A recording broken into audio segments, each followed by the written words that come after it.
Padre Pedro, Javier López de Oklahoma llamó por teléfono en el programa pasado preguntando cómo demostrar la presencia de San Pedro en Roma de acuerdo a la Biblia. Su duda viene en razón del cuestionamiento hecho por un hermano separado sabatista que pertenecen a la Iglesia Adventista del Séptimo Día. Gracias. Javier, muchísimas gracias. Y como te dije la vez pasada, no hay un pasaje bíblico donde explícitamente diga que Pedro, el apóstol Pedro, San Pedro, estuvo en Roma. Sin embargo, muchísimos padres de la iglesia hablan precisamente acerca de la presencia de Pedro como cabeza de la iglesia en Roma. Pero mi pregunta es, al fin y al cabo, supónganse ustedes que Pedro no haya estado en Roma. ¿Y cuál es el problema? ¿Cuál es el problema? Jesucristo tampoco nunca estuvo en Roma.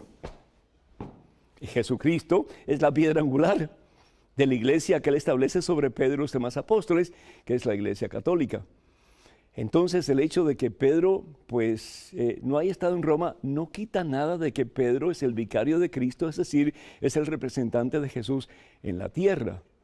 Pero sí sabemos, primero que todo por lo que dicen los padres de la iglesia, acerca de la presencia de Pedro en Roma y también a través de una de las cartas de Pedro, primera de Pedro, la primera carta de San Pedro, capítulo 5, versículo 13, aquí él habla en una forma indirecta de su presencia en Roma.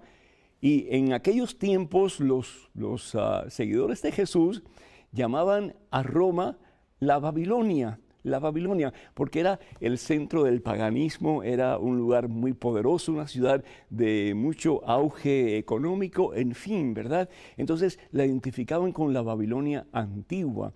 Y dice la palabra de Dios, esta es la primera carta de Pedro, San Pedro, y dice en el capítulo 5, versículo 13, los saluda la comunidad que Dios ha congregado en Babilonia.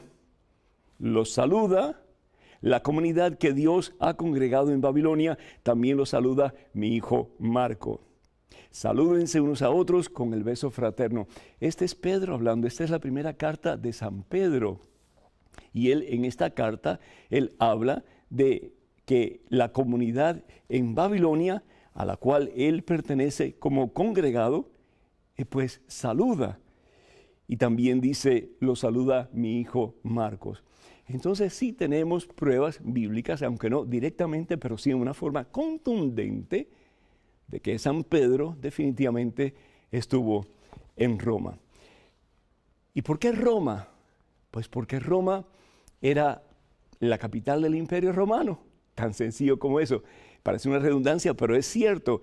Roma era la capital del Imperio Romano y tanto Pablo como Pedro pensaban y sentían en su corazón que si ellos podían llegar a Roma con el Evangelio de nuestro Señor Jesucristo, ellos podían llegar a todo el mundo conocido en aquel entonces, porque el Imperio Romano prácticamente abarcaba el mundo entero conocido de aquel entonces. Entonces de ahí la importancia. Yo me imagino cuando Pedro estaba en Jope y veía hacia el otro lado del mar, y veía las orillas de la ciudad de Roma, como que él tenía una necesidad, un deseo grande, poderoso, de poder llegar a esas tierras paganas. ¿Para qué? Para cristianizarlas. Tenemos dos opciones en nuestra vida, hermanos. O vemos el mundo que nos rodea, tanto paganismo, vemos tanta falta de valores cristianos, vemos tantos problemas, como estaba hablando anteriormente, tantas divisiones, tantas violencias, tantos crímenes, etc. Y decimos, el mundo está virado patas arriba, nada se puede hacer. O yo puedo decir, nada se puede hacer sin Cristo.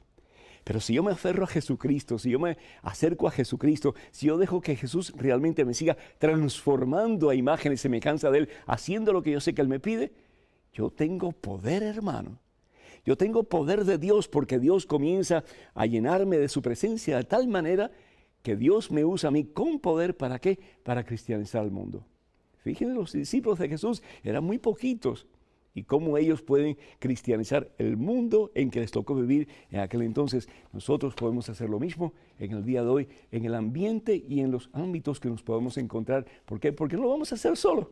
Dios con nosotros. Y si Dios con nosotros, todo lo podemos en Cristo Jesús que nos fortalece. Tenemos